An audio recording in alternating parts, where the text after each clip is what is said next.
Trading plan itu kan harus dioptimasi. Rentangnya sekarang berapa sih gitu kan. Harus ada matrik-matrik yang harus dihitung gitu. Dananya berapa sih. Kita fokusnya terhadap margin kita. Kita trading ya pasti ngejar profit kan. Tapi masalahnya ujung-ujungnya tetap bertahan nggak? Kalau tetap bertahan berarti kan dananya masih tetap ada tuh. Halo guys, ketemu lagi di podcast MFX bareng aku Angga. Dan hari ini kita kedatangan tamu spesial, selalu spesial. Yaitu Pak Dwi. Halo Angga. Halo Pak Dwi, halo apa teman-teman kabar? semua, apa kabar? Baik ya. Baik. Jadi Pak Dwi belakangan sibuk apa nih? Sibuk? Gak ada sibuk saya. Gak ada sibuk? Gak ada kesibukan, santai Selalu aja. santai di rumah, merhatiin market. Iya, sibuk. Oke, mungkin kita langsung aja ke obrolan kali ya. Kalau misalnya nih, kita ngobrolin soal trading. Kalau misalnya kita ngobrolin soal trading, kita tahu pasar itu kan nggak pernah tenang, selalu ada chaos gitu ya. Betul. Nah, menurut Pak Dwi, apa sih yang bikin pasar itu selalu penuh dengan ketidakpastian, Pak? Ada pemicunya. Mhm. Pemicunya biasanya ekonomi. Kan sebetulnya pasar akan bereaksi terhadap sesuatu ya. Sesuatunya itu apa sih? Berita dong, gitu kan. Beritanya berita positif, pasar juga positif. Berita negatif, pasar juga negatif. Nah, pergerakan market itu justru yang dicari oleh traders. Kalau nggak gerak nggak asik. Benar. Ya kan? Kalau nggak gerak, nggak ada profit. Iya, nggak ada peluang profitnya. Betul. Gitu. Seperti yang kita tahu ya Pak Dwi, pasar itu kan bergerak dalam siklus ya. Betul. Jadi kadang ada masa boom pasarnya, terus ada masa crash gitu kan. Nah, menurut Pak Dwi, kenapa sih siklus ini tuh akan selalu terulang? Kan ada supply dan demand, Oke. permintaan dan penawaran. Pada masa-masa tertentu market diem, pada masa tertentu market trend. Kan di pasar teknikal kan ada tuh trend dan sideway, ya kan. Nah, sideway membawa trend membawa sideway, gitu ya, bolak-balik itu namanya siklus. Kalau saya kira yang membedakan itu adalah rentang sideway dan rentang trend. Ya itu yang susah untuk diprediksi. Loncatan harga wajar, ya kan. Kemudian juga ya itu kita manfaatin. Ketika dia diem, manfaatin. Ketika dia panjang atau tren, kita manfaatin. Nah, menurut Pak Dwi nih, dari kacamata seorang trader ya, sebenarnya seberapa besar sih kekacauan global ini mempengaruhi peluang trading sehari-hari gitu? Besar sih ya. Masalahnya tuh semua, kalau kita seorang trader, fokusnya tuh justru bukan utama itu bukan faktor pemicu, tapi faktor setelah yang dipicunya. Apa itu? Harga. Fokusnya ke situ. Sebagai pemicu kita harus tahu apa sih yang menyebabkan harga ini naik atau turun gitu ya. Tahu dong, itu lampu merah, lampu kuning, lampu hijau. Betul. Kemudian fokus kita ke harga. Harga mau naik atau mau turun atau mau diem. Nah, kita yang harus tahu ke situ. Makanya harga itu kan dikendalikan oleh siapa sih? Pasar. Betul. Dikendalikan oleh permintaan dan penawaran tadi. Makanya ada siklus. Pasar selalu bergerak dan selalu belajar terhadap pemicunya. Jadi lebih pintar pasar. Kemudian kita harus lebih pintar juga untuk merespon pergerakan pasar. Ingat, fokusnya kalau kita seorang trader ya ke harga. Benar. Gitu. Kalau misalnya kita lihat sejarah nih, Pak Dwi, ya kan, setiap krisis tuh selalu ada pola, ya kan. Nah, kadang safe haven naik, terus emerging marketnya jatuh, terus ada panic selling, ya kan. Nah, menurut Pak Dwi, sebenarnya apakah pola-pola ini tuh bisa jadi petunjuk gitu buat trader-trader yang ya masa-masa sekarang ini? Harus dipahami, pasar itu selalu menyeimbangkan pergerakan market. Ketika dia sudah terlalu naik, pasti cari titik keseimbangan nih. Ya kan? Kalau titik keseimbangan direspon atau dipahami oleh pelaku pasar, dia akan jadi penurunan. Penurunan itu taking profit atau justru dia akan mencari arah baru. Reverse gitu kan. Nah, itu siklus seperti itu sebetulnya nggak aneh di pasar. Seorang trader harus mampu melihat peluang yang terjadi di pasar dengan apa? Ngelihat ke harga melalui chart. Situ. Ya, kali balik lagi pemicunya apa? Pasarnya mau kemana gitu. Percaya sama siapa sih? faktor fundamental atau faktor teknikal gitu kan. Benar. Nah kalau seorang trader 70% menurut saya ya ngelihatnya ke chart ya. Iya betul. Ya kan, bukan ke fundamental. Kecuali kalau saya seorang investor. Ya. Kalau investor kan ngelihat mau kemana nih, jangka panjangnya kemana, simpen aja. Kalau udah terlalu jenuh, udah kelihatan, dia sudah cukup targetnya, tutup. Ya. Cari lagi di bawah, serok bawah lagi gitu. Kayak gitu. Kalau trader beda ya, karena beda, nyari peluangnya sama dua. Sekali beda. Kita nih kan lagi ada di, mungkin bisa dibilang di global ini agak krisis ya. Ya.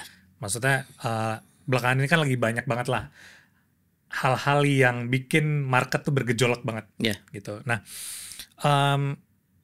sebenarnya apa sih bedanya krisis yang sekarang kita lagi alamin ini sama krisis-krisis sebelumnya, misalnya masa pandemi atau krisis di 2008 misalnya. Yeah. Menurut Pak Dwi apa bedanya yang sekarang sama yang pemicunya yang berbeda. Oke. Pemicu yang beda. Kalau kemarin yang paling gampang itu pelajaran waktu pandemi ya. Ya, pemicunya belum ada sejarah yang ada data gitu. Betul. Memang beberapa abad yang lalu ada pandemi, tapi kan mempengaruhi pasar apa enggak kita nggak tahu karena waktu itu kan belum kelihatan belum kelihatan kan jelas. Kalau sekarang sudah kelihatan nih. Makanya pasar kelihatan. Nah, kalau sekarang pemicunya gue beda gitu. Pemicunya ya bisa baca deh pemicu apa sih, pelemahan dolar segala macam, kalau suku bunga yang turun segala macam, kemudian juga pemimpin-pemimpin dunia yang bermacam-macam gitu ya. Nah, itu pasar merespon itu gitu, kebijakan-kebijakan yang terjadi saat ini.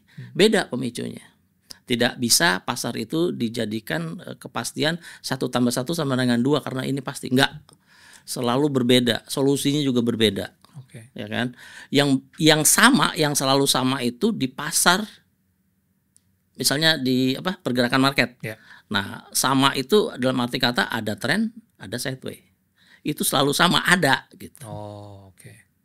Ya, berapa rentang segala macam ya itu berbeda gitu, rentangnya berapa.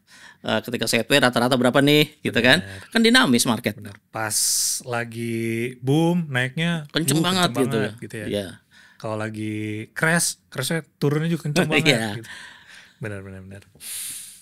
Nah, menurut pengalaman Pak Dwi ini, sebenarnya faktor global apa yang paling berpengaruh ke chaosnya harga market belakangan? Nah, ini berbicara tentang apa nih produknya? Yang paling gampang kan di emas ya. Betul. Di emas tuh kalau terjadi krisis kecenderungannya harga naik. Ya kan? Kalau sekarang kita balik lagi, emas naik tuh karena apa sih?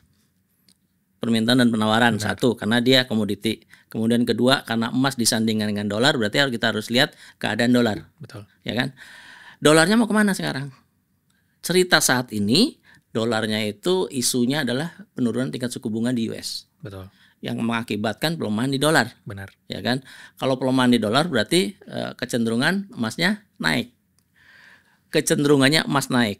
Kapan saat penurunan suku bunga? Nggak tahu. Itu sekarang lagi digoreng nih. Suku bunga turunin suku bunga. Tapi enggak kan? Belum. Benar. Sejauh ini belum ya? Belum sejauh ini. Tapi market sudah bereaksi gitu. Emasnya naik-naik terus gitu kan. Beberapa minggu ke belakang. Sampai saat ini meskipun ada penurunan dikit masih di level-level atas. Betul. Selalu tembus ATH lagi. Iya, ATH lagi. Meskipun tadi malam aja kalau kita cerita saat ini kan ada inflasi. Inflasi juga diem, kemudian harga emasnya tuh diem. Gitu kan. Tapi secara time frame yang lebih gede harga emas masih di atas. Pemicu utama menurut saya yang menjadi pokok perhatian itu ya di dolar sekarang. Selain di permintaan dan penawaran. Data permintaan dan penawaran sendiri kita nggak ada yang tahu pada saat ini. Bener sih. Yang tahu itu nanti pada saat laporan mingguan misalnya baru tahu gitu kan. Nah, yang paling gampang ngelihat dolar. Gitu. Kebijakan yang dilakukan oleh pemangku kebijakan. Ya. Nah, mungkin kita lanjut ke dampaknya di krisis dan chaos harga ini ke trader retail gitu ya. Kenapa sih sebenarnya trader retail itu lebih sering panik gitu, lebih gampang panik gitu kalau misalnya harga tuh lagi bergejolak banget kayak sekarang dibanding ya trader kayak trader institusi dan segala macam. Menurut Pak Dwi itu kenapa itu? Pertama itu sudah jelas dana yang dipakai. Oke. Ya kan, karena dananya terbatas, mungkin trader retail terbatas ya. Benar. Ya kan, dan yang dipakai terbatas, ruang untuk improvisasi juga sempit. Betul. Ya, jadi mereka harus mempunyai keputusan yang tepat untuk masuk posisi. Ketika tidak tepat, berarti kecenderungannya menemukan resiko kan. Betul. Nah, mereka rata-rata belum paham tentang resiko itu, atau belum paham cara mengendalikan resiko itu gitu. Satu itu. Dari dana. Kemudian kedua, biasanya rata-rata market kan bergerak tren dan sideways seperti tadi ya. Betul. Kebanyakan mereka bermain di dalam keadaan sideways kebanyakan, karena trader retail lebih suka yang jangka pendek. Ya, benar. Ya kan? Jangka pendek itu kalau di sideways rentangnya pendek, kemudian sering terjadi stop loss. Betul. Stop loss terus yang akhirnya akumulasi rugi. Benar. Sekali lagi terbatas kan. Nah, dari situ sebetulnya. Kemudian mental juga. Kalau trader retail biasanya pemula nih yang mau masuk pertama kali kan di situ. Mental belum cukup.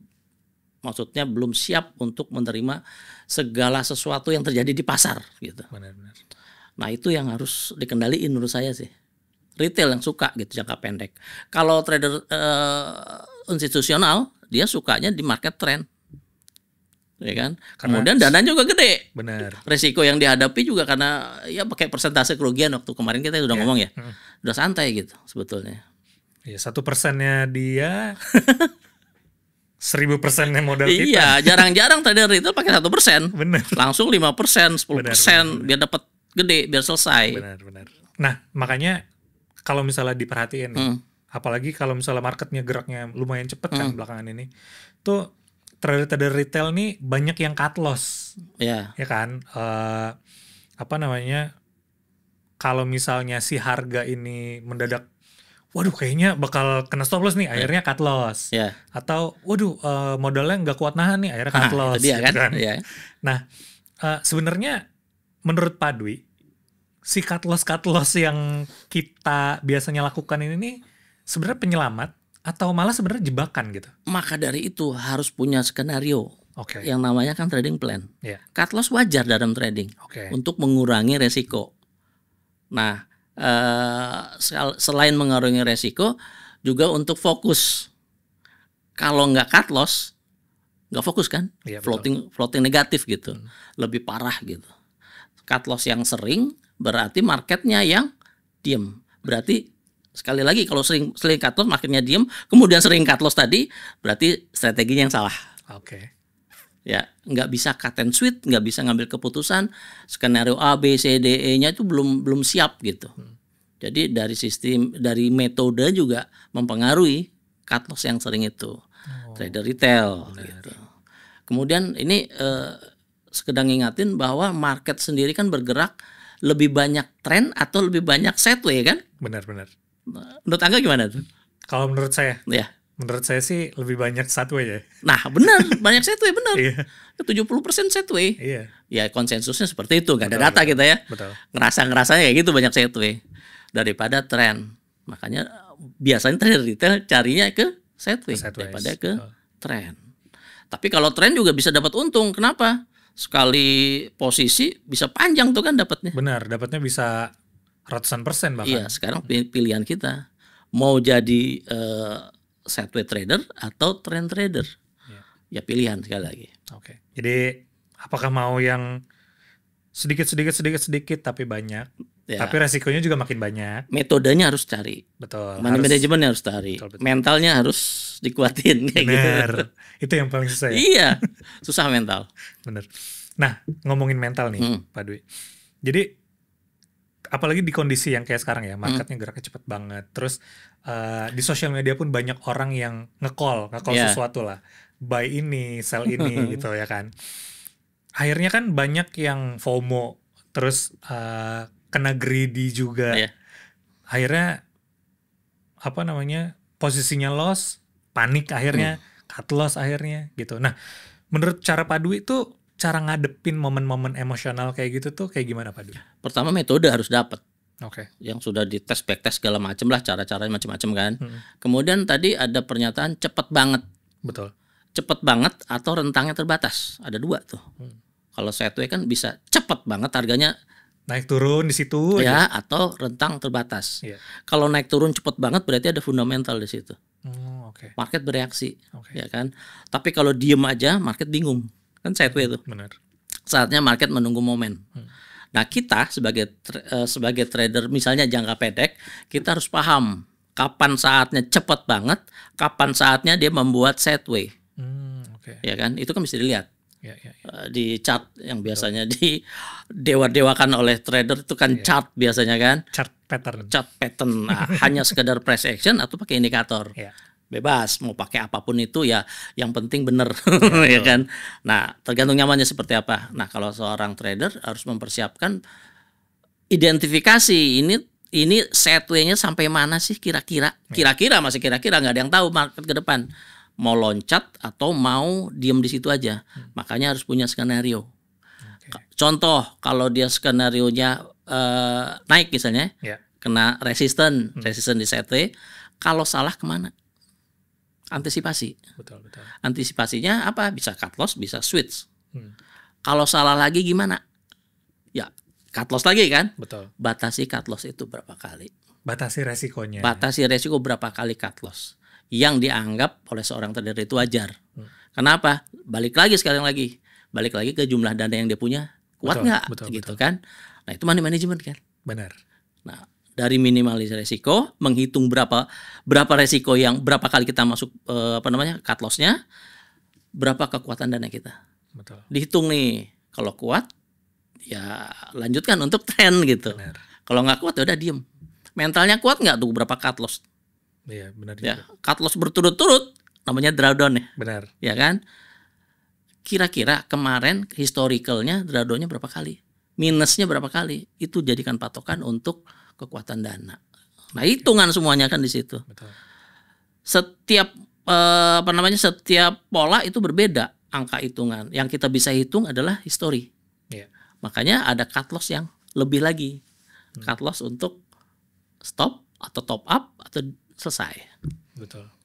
Karena banyak ya yang cut loss sekali terus di trade berikutnya tuh ngejar supaya cut loss ini tertutupi. Ya kan, baik banget. Revenge trading namanya. Benar, revenge trading. Balas dendam. Itu jelek. Benar. Ya. Nah, menurut Pak Dwi nih, kan trader tuh banyak ya, mungkin masuk ke market, terus banyak yang berhasil, lebih banyak lagi yang gagal. Iya. Ya kan? Ya. Pasti. Jadi menurut Pak Dwi, apa sih perbedaannya antara perbedaan paling mendasar gitu ya, antara trader yang bisa survive di market sama trader yang akhirnya fail dan ya udah menyerah aja gitu? Sekali lagi punya metode nggak dia? Teruji belum gitu metodenya untuk beberapa kondisi. Itu kan selalu diupdate sama dia, harus selalu dicune, dikalibrasi sama si tradernya itu sehingga dia bisa bertahan. Balik lagi dananya tahan nggak gitu. Bener. Kan dihitung gitu aja sih sebetulnya. Betul. Ya kan, kalau tradernya mentalnya kurang ya udah putus asa, dia selesai, nggak trading lagi gitu. Karena dananya terbatas atau dia nggak punya metode. Berarti yang paling penting pertama adalah metodenya. Harus di backtest, harus dicoba terus. Iya, dicun, dikasih optimasinya gimana sih, seperti itu. Karena dan resikonya di manage, bener ya. Maksudnya kalau misalnya secara risk rewardnya itu harus diatur, gitu matriknya kan, benar. Terus ya pokoknya jangan revenge trading lah. Itu yang paling susah buat karena kita masih punya mental selama hidup. Bener. Iya kan. Yang paling susah di-tune gitu, itu gimana caranya supaya enggak ngejar rugi yang kemarin. Iya, behaviornya itu harus dipelajarin. Makanya ada metode kan. Betul. Kemudian juga money management sama psikologi, tiga itu. Itu balik lagi ke situ-situ aja. Betul. Nah, mungkin ngelihat market yang sekarang volatilitasnya tinggi gitu ya Pak Dwi. Biasanya strategi apa sih yang paling bisa diandelin gitu. Jadi apakah kalau lagi volatility yang kayak gini nih, apakah trend following trend itu lebih oke buat dipakai, atau kita main di nunggu breakout, atau justru ya udah diam aja dulu nunggu? Kembali lagi ke tipe trader dia. Tipe dia sebagai seorang trader. Kemudian yang paling penting itu kita harus bisa mempelajari saat ini sideway market seperti apa caranya. Kemudian trend market seperti apa caranya. Dua itu harus tahu ya. Nah, pada saatnya dia suka yang mana itu kan tipe masing-masing. Saatnya dia suka ternyata pakai trend following, ya udah trend following aja yang dipakai. Tes dulu trend following, bener nggak nih trend. Kalau ternyata nggak bener, cut loss. Kalau nggak trend ya jangan masuk lagi. Satu arah. Kalau dia biasa untuk sideway ya sideway gitu kan transaksinya.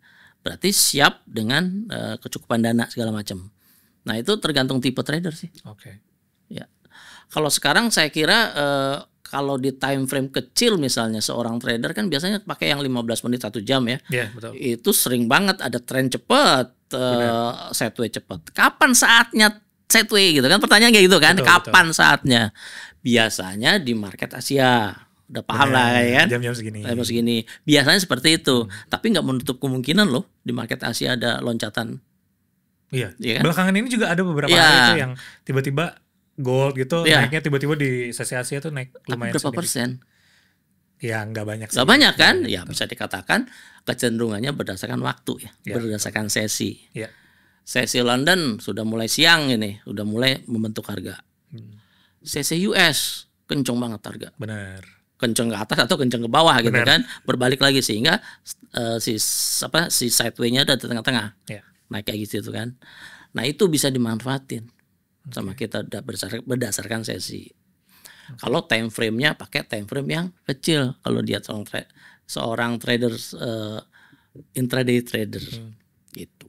Nah mungkin tadi kita juga ngomongin ya soal kayak gold itu kan pairnya adalah USD dan ada beberapa safe haven lah yang biasanya sama market tuh diperhatiin banget kayak USD, dolar yen JPY gitu kan.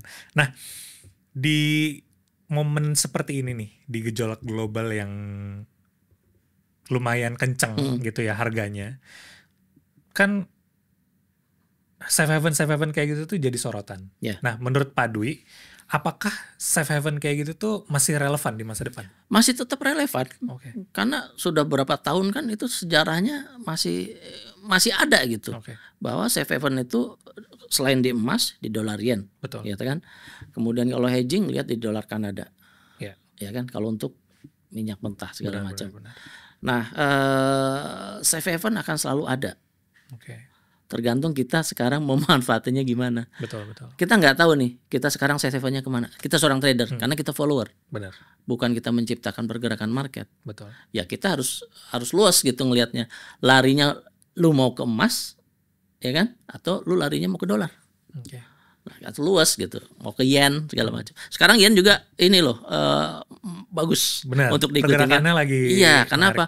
Politik, fundamental sekali lagi kan. Nah, yang kayak gitu-gitu harus kita perhatiin juga sebagai pemicu gitu. Benar. Agak susah juga kalau misalnya cuman ngikutin chart pattern gitu. Kalau misalnya nggak merhatiin fundamental. Nggak komplit. Betul. Nggak kurang komplit. komplit. Iya, kurang komplit. Kurang enak. Benar. Jadi tadi kita juga bahas ya soal manajemen resiko. Gitu ya. Jadi banyak yang bilang, bukan cuma Pak Dwi tadi gitu ya, bahwa manajemen resiko itu penting gitu. Tapi seberapa penting sih, sampai apakah manajemen resiko ini lebih penting daripada mengejar profit? Profit kadang-kadang ngejar profit banyak nih, sekali loss habis. Penting mana? Profit atau manajemen resiko kalau di situ? Bener. Mending modalnya masih nyisa ya daripada ngejar profit malah boncos. Cari bertahan. Benar. Cari bertahan, lebih tetap di dunia trading daripada selesai di dunia trading. Benar. Ya money management dong jawabannya kan. Jawabannya manajemen. Money management. Untuk manajemen resiko itu jauh lebih penting daripada mengejar profit ya. Ya. Kita trading ya pasti ngejar profit kan. Betul. Tapi masalahnya ujung-ujungnya tetap bertahan nggak? Kalau tetap bertahan berarti kan dananya masih tetap ada tuh. Betul. Yang cari yang itu gitu. Benar. Nah, untuk entry dan exit sendiri nih Pak Dwi. Menurut Pak Dwi, lebih baik disiplin sesuai trading plan. Kita punya trading plan nih. Tapi ternyata marketnya bergeraknya nggak sesuai sama trading plan kita. Apakah kita harus ngikutin trading plan kita aja? Oh iya dong. Atau Fleksibel nyesuaiin kondisi pasar. Trading plan itu kan namanya trading plan, rencana. Kalau nggak sesuai dengan rencana amburadul. Ya kan, nggak punya rencana gitu. Ya udah gambling. Berarti mendingan stick to the plan. Trading plan. Nah, trading plan itu kan harus dioptimasi. Rentangnya sekarang berapa sih gitu kan? Harus ada matrik-matrik yang harus dihitung gitu. Dananya berapa sih? Kalau keadaan seperti ini, kan dilihat dari rentang, besaran rentang. Kuat nggak? Udah berapa kali shoot kita? Sudah berapa kali ambil posisi? Buy berapa kali, sell berapa kali? Ternyata banyak yang sell menang. Berarti kan trennya lagi turun nih. Oh iya. Ya kan?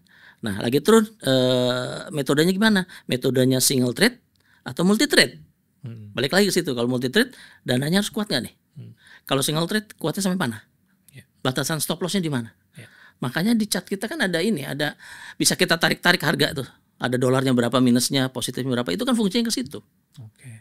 Untuk melihat kekuatan margin kita di dalam account. Skenario kan? Benar. Kalau kita berskenario berarti punya trading plan. Jadi harus diikutin ya trading plan. Harus selalu diikutin dan harus selalu dioptimasi. Betul. Enggak trading plan maksudnya trading plan yang fix yang masa lalu yang harus selalu seperti itu ya, yang enggak gitu kan. Tetap harus yang di fleksibel itu adalah trading plan-nya. Jadi yang harus di-adjust adalah trading plan-nya, bukan terus karena enggak sesuai trading plan kita jadi masuk sesukanya gitu kan. Iya, enggak, harus punya rencana kan semuanya. Iya, betul. Kalau salah A ya lakukan B, kalau B lakukan C kalau B yang salah gitu. Kayak gitu terus gitu. Jadi kita lebih tenang. Nggak bereaksi yang berlebihan terhadap pasar. Sudah tahu nih skenario-skenarionya. Nah, mungkin kita ngomongin sedikit pengalaman Pak Dwi ini. Pak Dwi kan udah lumayan lama di market ya. Berapa tahun Pak? Baru 1 tahun kemarin. Itu masa ya baru 1 tahun. Semua tetap harus belajar gitu. Market kan harus belajar. Nah, mungkin Pak Dwi kan udah ngalamin ya beberapa kali krisis gitu, pandemi dan segala macam gitu. Beberapa kali, tua banget gue. Ya juga ya. Maksudnya beberapa kali lah. Oke. Kira-kira momen krisis apa sih yang menurut Pak Dwi itu paling berkesan gitu selama karir Pak Dwi dan paling membekas. Gitu. Terus pelajaran apa yang bisa Pak Dwi ambil dari momen tersebut? Yang paling gede itu waktu Donald Trump menjabat presiden pertama, yang baru-baru ini. Ya ini yang kedua. Ini yang kedua. Yang pertama, yang sebelumnya. Setiap dia ngomong itu pergerakan dolarnya kalau ngomongnya kontradik itu langsung loncat. Gitu. Langsung loncat, langsung MC. Karena ya itu membekas kan, membekas. Membekas. Kenyataan seorang trader kayak gitu kan. Karena apa? Ya kita nggak strict sama trading plan mungkin ya. Ya itu paling membekas. Bener ya. Waktu dulu emang Donald Trump tiba-tiba ngomong A, market langsung itu hari Jumat, ingat tanggal berapa saya lupa. Itu langsung loncat put. Nah dari situ Donald Trump yang kedua, yang pemimpin Amerika yang kedua, market kayaknya sudah mulai belajar. Sedikit mulai belajar, lebih tenang gitu untuk saat ini ya. Gitu Nggak terlalu reaktif. Nggak terlalu reaktif, tapi kita selalu hati-hati nih. Ada kebijakan apa yang mau diambil gitu kan. Sehingga udah tahu pelajarannya seperti itu. Nah, market itu selalu belajar gitu. Kita juga harus belajar gitu untuk mengantisipasi kebijakan ke depan mau apa. Dari semua pembahasan kita hari ini nih, Pak Dwi, ada nggak satu pesan paling penting buat trader retail saat ini nih menghadapi market yang bergejolak seperti sekarang? Jangan takut terhadap market. Ya, takutlah kepada kekuatan dana yang kurang. Gitu. Iya dong. Kalau udah nggak punya napas gimana mau trading gitu kan? Nah juga. Untuk mencegah itu berarti kita harus belajar. Belajar metode yang terbaik menurut masing-masing yang gimana sih yang cocok gitu. Sehingga faktor psikologinya nggak terlalu terganggu kalau terjadi sesuatu. Kemudian juga harus bisa menghitung modalnya berapa sih yang harus dibutuhkan untuk setiap kondisi market tertentu itu. Itu aja. Kalau tentang yang lain-lainnya template deh kayaknya. Apalagi kalau mindset nih, kalau ngomongin mindset apa sih sebenarnya yang perlu dipertahanin sama trader gitu ya buat bisa bertahan di market kayak gini? Kita jangan terlalu tergantung dengan posisi kita. Kita punya posisi buy ini kan. Wih, ini harus naik nih, harus naik. Enggak. Oh, jangan saklek banget gitu. Jadi kita kan ngejar posisi kita, si harga itu harus ngejar kita punya posisi gitu kan. Ya salah gitu. Kita harusnya memanfaatin market itu mau geraknya kemana, kita ngikutin gitu. Oh benar. Ya, ngikutin dengan cara apa? Dengan TP, dengan SL. SL kan sebetulnya untuk nyerah. Benar. Nyerah SL itu karena apa? Melindungi resiko kita supaya jangan terlalu banyak, atau kita mau rencana switch, gitu kan? Oh sudah stop loss, ya switch aja ke sell. Ya nggak gitu cara kerjanya, gitu kan? Benar. Ya nggak, bukan gitu cara kerjanya. Kita harus siap mengantisipasi pergerakan market mau kemana nih. Bisa salah nggak kalau kita sudah switch? Bisa, makanya harus ada skenario lagi. Balik lagi. Jadi kita fokusnya, sekali lagi fokusnya terhadap margin kita, bukan fokus terhadap posisi kita, bukan fokus terhadap arah market yang harus kita sesuaikan dengan posisi kita gitu. Benar. Karena kita siapa sih, gitu kan? Kita juga, maksudnya berarti kita juga harus menyesuaikan trading plan kita gitu. Iya, karena kita retail gitu. Benar. Kita nggak bisa mempengaruhi market. Oke Pak Dwi, terima kasih banyak obrolannya pada sesi kali ini. Semoga bermanfaat juga obrolan ini buat teman-teman di rumah. Dan sampai ketemu di podcast berikutnya. Dadah.